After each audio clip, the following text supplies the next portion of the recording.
Este panel es Construyendo un futuro basado en la inteligencia artificial exponencial. Es un panel que está conformado por, y vamos a ir dándole aplauso a medida que van subiendo, a Leonardo Barbero, presidente EVP Product and Enterprise Sales de Cirium. Bienvenido, Leonardo. Genial, gracias, Leonardo. En segundo lugar, Eduardo del Piano, seguramente lo conocen, es el CEO de Swiss Medical, implementó un montón de temas de ciencia de datos, inteligencia artificial y demás en su empresa. Bienvenido, Eduardo. Gracias. Bienvenido, gracias. Gracias, Eduardo. El doctor Fernando Neuspiller es presidente y fundador de WeFib, y WeBank Brasil, experto en todo lo que es inseminación asistida. Él lo va a explicar muy bien. Fernando, espera que te tengo que dar un poco de chapa porque Está bien. así como Eduardo implementaron un montón de cosas. Con eso ya está bien. ¿Está bien? Gracias. Ok. Bueno, es muy reconocido a nivel Latinoamérica. Son muy modestos los dos, pero ok.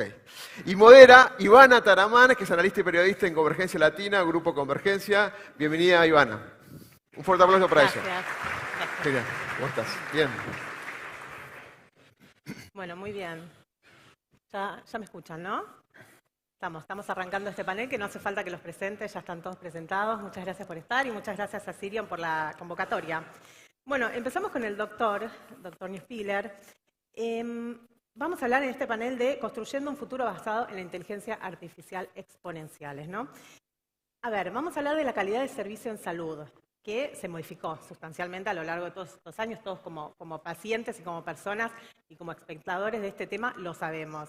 ¿Cómo crees que estas tecnologías emergentes, de todo lo que estuvimos escuchando ahora, cambian la estrategia hacia el paciente y cuáles son las implicaciones éticas y legales que hay que tener en cuenta a partir de ahora? Bien. Lo primero es que en Argentina los médicos no hablan de dinero. ¿Está bien? Tecnológicamente, en lo que a mí respecta, que es la reproducción asistida, la inteligencia artificial está cambiando y va a cambiar completamente el servicio de reproducción asistida. Y te lo explico rápidamente. Ya existen herramientas para fidelizar más al paciente, o sea que el paciente que entra a la clínica, con una herramienta yo puedo hacer que me prefiera a mí en vez de a mi competencia. La inteligencia artificial ha generado otras herramientas que hacen que el médico prácticamente ni siquiera tenga que pensar qué tiene que hacer con el paciente. O sea, lleno los datos de su historia clínica, voy a abrir el programita de inteligencia artificial y me va a decir, esta señora que tiene tanta edad y tal patología tiene que hacer exactamente esto y de esta manera. Si lo hace así, va a tener este resultado. Si lo hace así, va a tener este otro resultado. Una vez que tengo eso, supongamos que la paciente va a hacer un tratamiento de reproducción asistida, agarramos sus óvulos, se los sacamos, agarramos los espermatozoides del marido, todos son seleccionados por inteligencia artificial, los juntamos, lo ponemos adentro de un incubador, ese incubador tiene inteligencia artificial y al final del proceso me va a decir, este embrión es muchísimo mejor que este y seguramente este embrión, aparte, es genéticamente normal.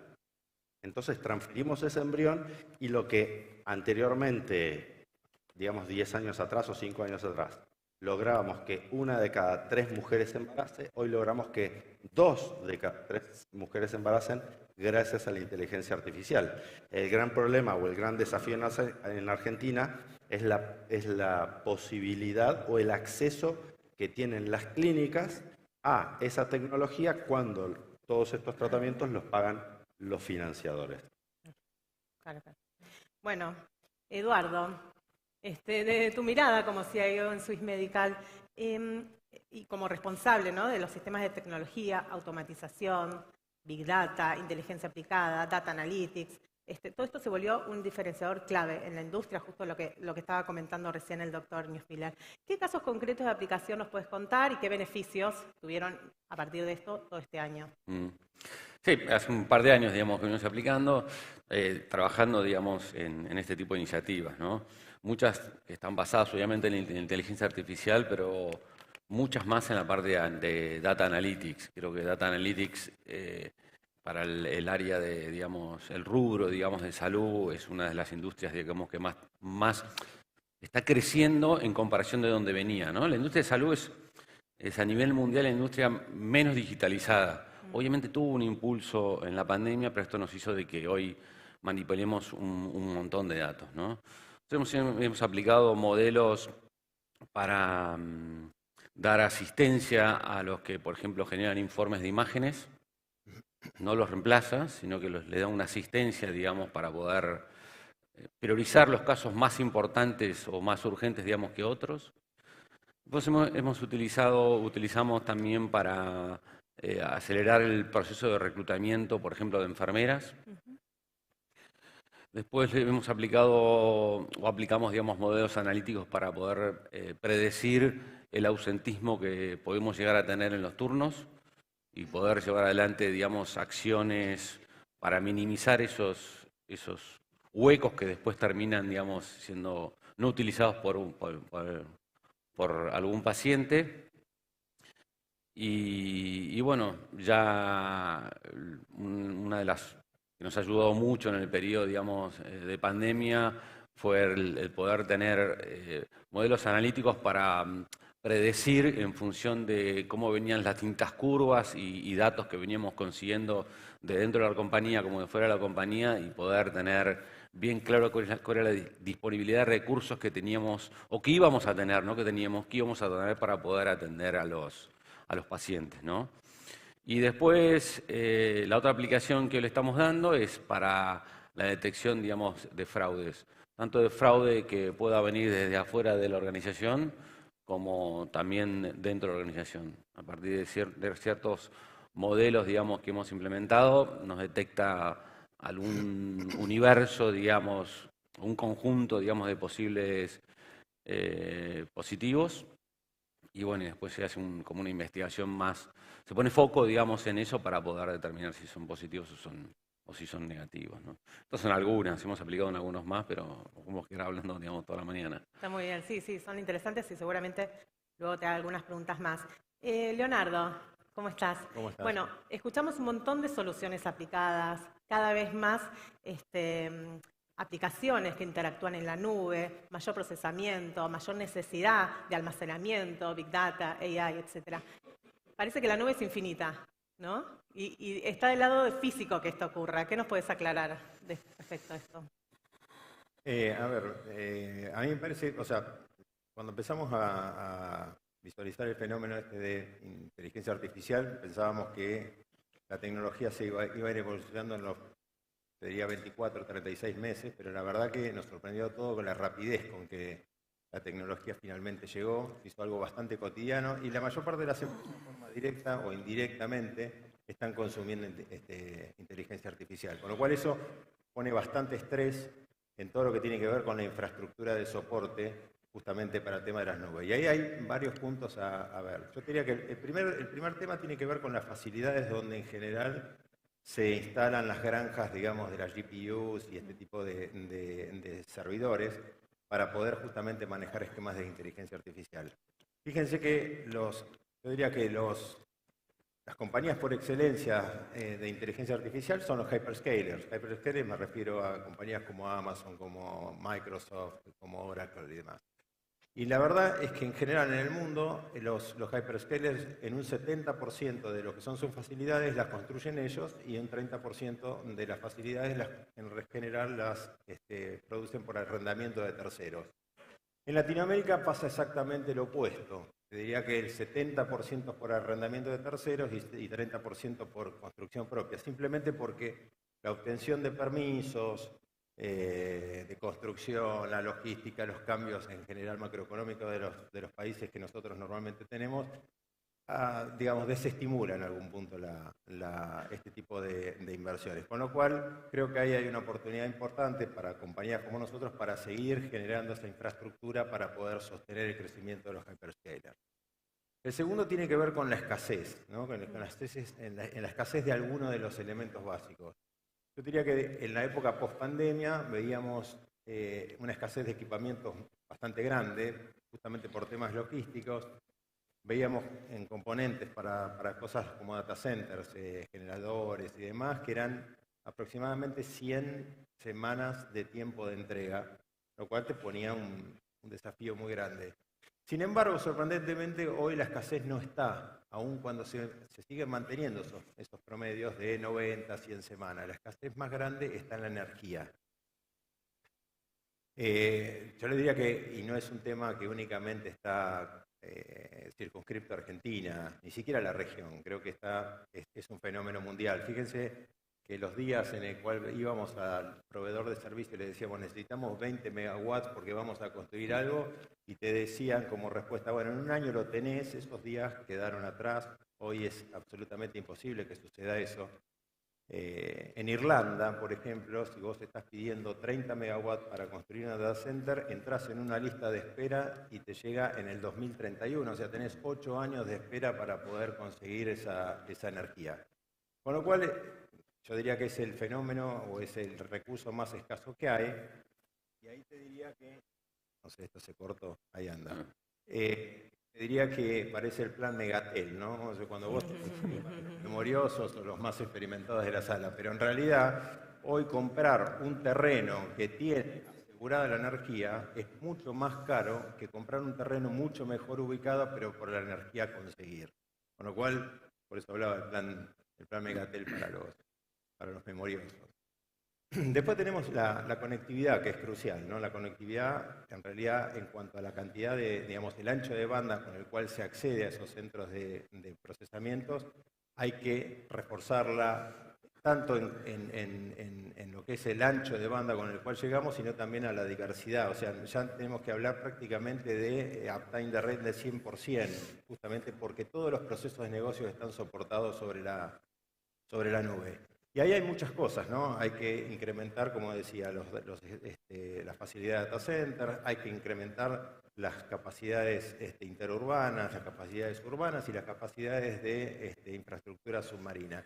Y en algún punto ahí los gobiernos tienen que también empezar a desarrollar mucha más agilidad en el otorgamiento de los permisos. En general, todos los permisos para poder desplegar esa infraestructura son temas muy engorrosos, llevan mucho tiempo y no acompañan lo vertiginoso que se mueve la industria.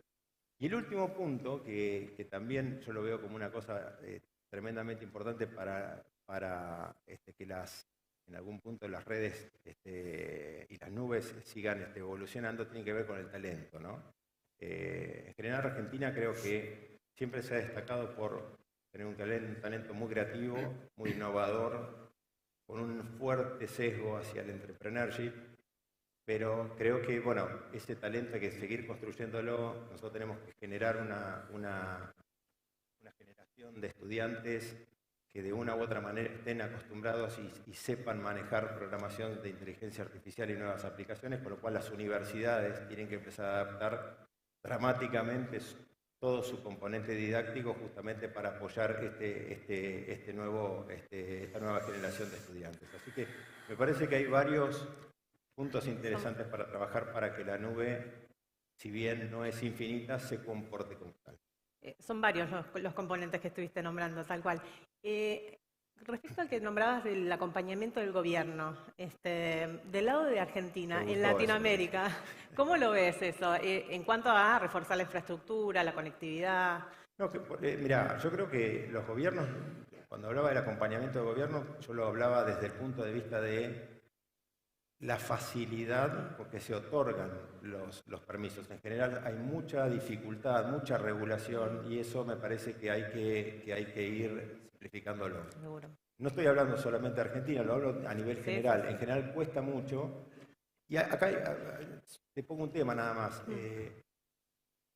Si bien nosotros tenemos estoy en Argentina, estoy sentado acá en Argentina, pero la realidad es que los países van a terminar compitiendo entre ellos por ver quiénes son los países anfitriones de los grandes centros de cómputo. Los grandes centros de cómputo en general manejan mucha información, mucho volumen de información y traen en general trabajo, traen innovación, traen crecimiento, con lo cual en definitiva es inversión. Seguro. Cuanto más vos seas friendly para poder atraer las inversiones, más inversión van a llegar. Y la realidad es que los países van a competir, de la misma manera que nosotros competimos con nuestros competidores, que Eduardo competirá también con sus competidores. Bueno, en inversiones es exactamente lo mismo y los países compiten entre sí.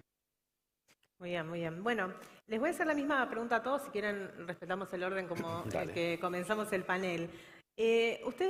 Los desafíos que tienen ustedes en liderazgo y gestión tienen distintas capas, ¿no? ¿Qué capas se identifican para llevar a cabo estos cambios lineales ante la velocidad que demanda el mercado exponencial? ¿Empiezo yo? Sí. Como capas, en lo que a nosotros respecta como médicos, podemos empezar de abajo para arriba, si te parece. La primera capa son los pacientes, que tienen que entender que el sistema no funciona como ellos quieren que funcione. La gente naturalmente, por cómo funciona el sistema de salud argentino, quieren todo lo que quieren porque pagan una cuota a una prepaga. La siguiente capa son los médicos, que tienen que entender que el sistema no está armado como para darle todo a todos los que quieren todo. La tercera capa son los financiadores, que tienen que entender que existen nuevas tecnologías que mejoran absolutamente toda la vida en términos médicos de los pacientes, menos internación, más rápido los procesos, en mi caso, más tasas de gestación, etcétera, etcétera, y ellos, los financiadores, pagan lo que ellos quieren pagar, no lo que vale el proceso. Y más arriba está, obviamente, los estados o los gobiernos, que tienen que entender que particularmente en Argentina el sistema, como está funcionando, no debería funcionar. Esas son las capas. Hay muchas capas de entendimiento. Y se me escucha por ahí un poco enojado porque justo en este momento estamos en un proceso muy complicado con los financiadores de salud y con los pacientes. Nosotros somos el dulce de leche del alfajor. Y bueno, estamos justamente en esos procesos. Pero, a ver, estos sistemas aplicados a la inteligencia artificial implican un abaratamiento de costos, menos internaciones o mayor incidencia en las gestaciones, etc. ¿Por qué pasa esto que decís con los financiadores? Porque los voy para atrás, un tratamiento de reproducción asistida en el mundo, una fecundación in vitro básica, en el mundo se paga unos 3.500 a $5.000. En Argentina los financiadores lo pagan 1.200 y las clínicas tienen encima que poner la medicación. Entonces vos terminás recibiendo, no sé, $700 de algo que se paga 5 veces más. Y aparte la gente te dice, bueno, pero yo quiero que el SID me elija mis espermatozoides, que Violet me elija mis óvulos y que me pongas los embriones en el EmbryoScope y iDAScore me diga cuál es mi mejor embrión. Bueno, ¿eso tiene un costo? No.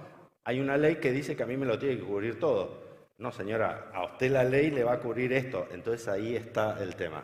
Cuando vas a los financiadores te dicen, mira, hay una ley que dice que todo debe estar incluido. Entonces es bastante complejo el manejo del paciente y del financiador y de los médicos, claramente. Claro. Eduardo, de tu lado, ¿cómo nos puedes contar este desafío? Yo creo que no vamos a entrar en las 4 capas que están muy bien marcadas, digamos, como que le hizo el doc. A mí me parece que uno de los grandes, digamos, desafíos que tenemos ahora es cómo incorporamos estas nuevas tecnologías, cómo adoptamos, digamos, estas nuevas tecnologías, ¿no? Estas tecnologías no van a reemplazar al médico. Ahora, los médicos que lo utilicen van a ser, o sea, los que no lo utilicen, por lo menos van a ser reemplazados por los que lo utilicen, digamos. En todo esto hay un marco muy grande, digamos, que hay que trabajar desde el lado legislativo, desde el lado de la gobernanza, desde el lado de cómo se adopta. Hay mucho fake dando vuelta, entonces es muy importante, digamos, que seamos muy conscientes, digamos, y bien estudiados, digamos, de dónde vamos a poner foco y qué es lo que vamos a adoptar y lo que vamos a utilizar, ¿no? Y yo creo que para mí ese es el gran desafío. Hay todo un marco regulatorio que tiene que empezar a aparecer y a figurar para no cometer, digamos, temas terribles, digamos, con el mal uso, digamos, que le podemos dar a estas tecnologías. Lo peligroso es que va muy rápido. O sea, Internet llevó años. GPS un poquito menos. Y esto creo que estamos frente a una gran revolución como la que hubo con Internet y como la que hubo con la utilización de GPS. Pero esto va muy rápido. Entonces es muy peligroso de que se cometan errores y graves.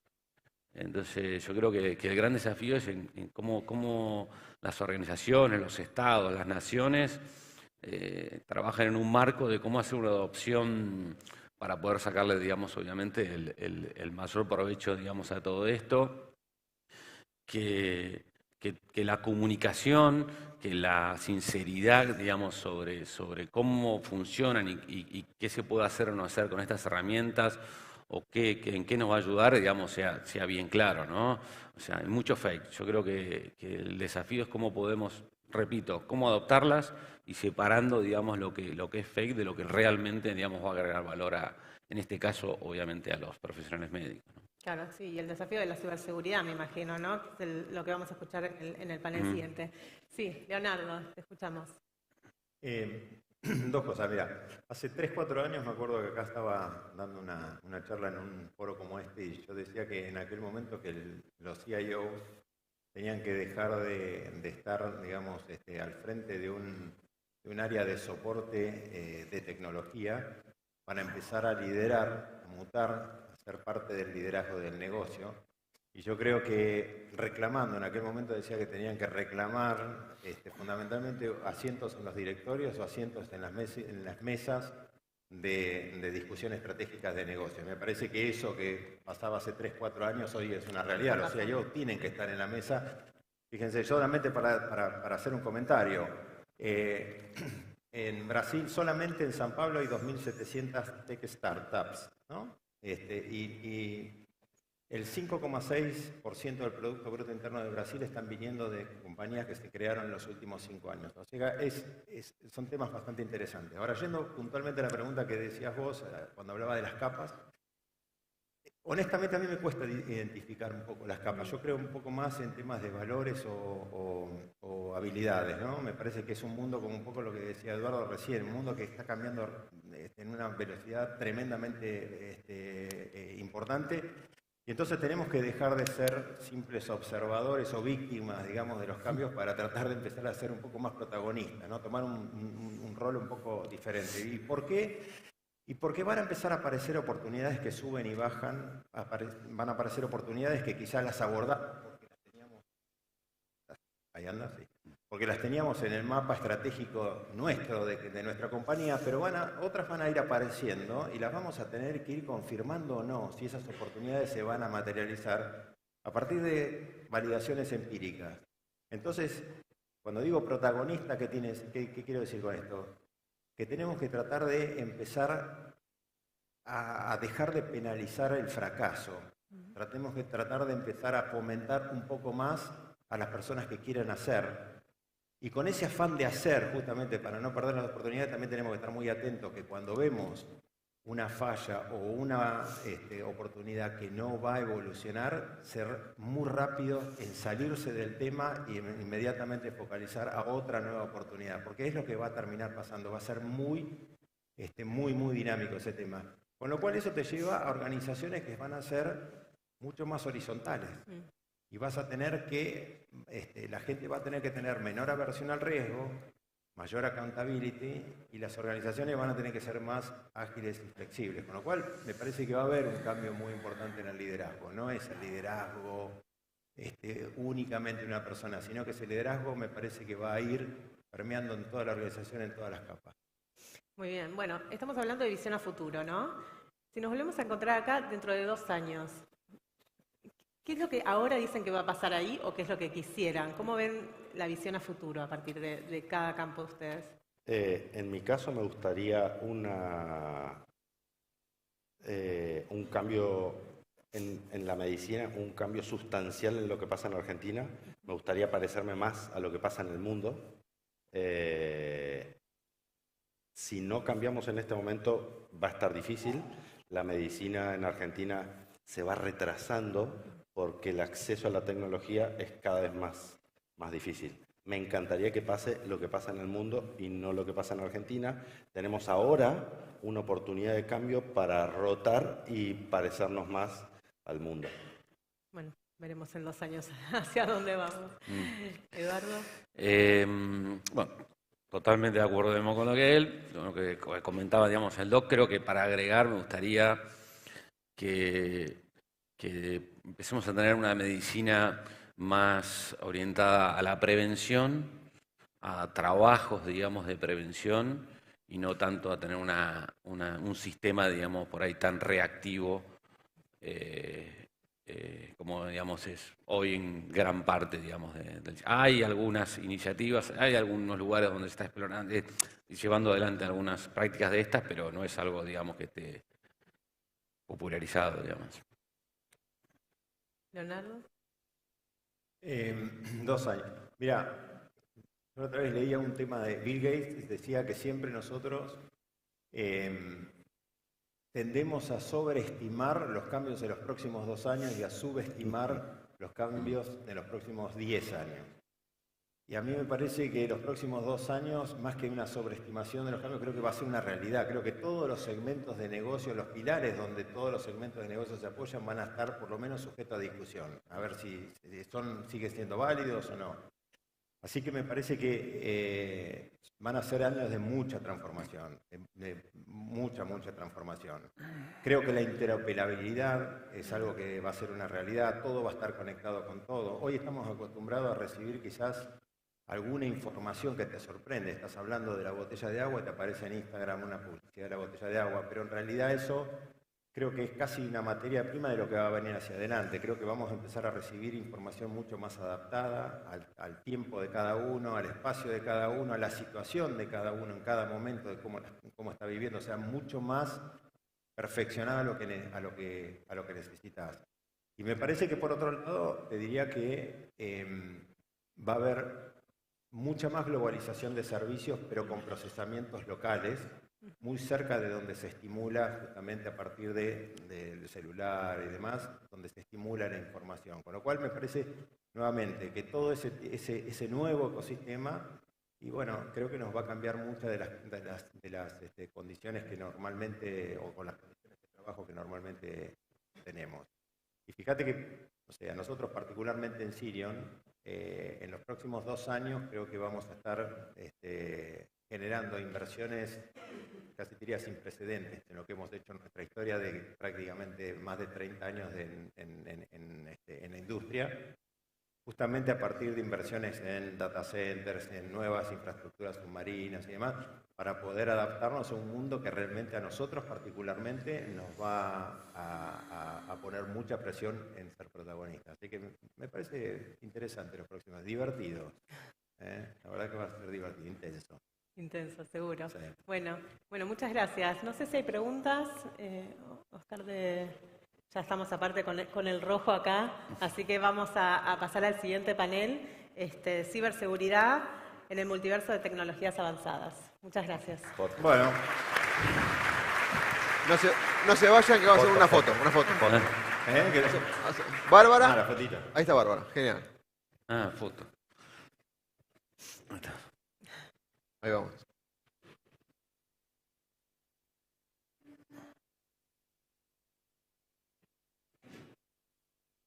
Genial, muchas gracias. Bien.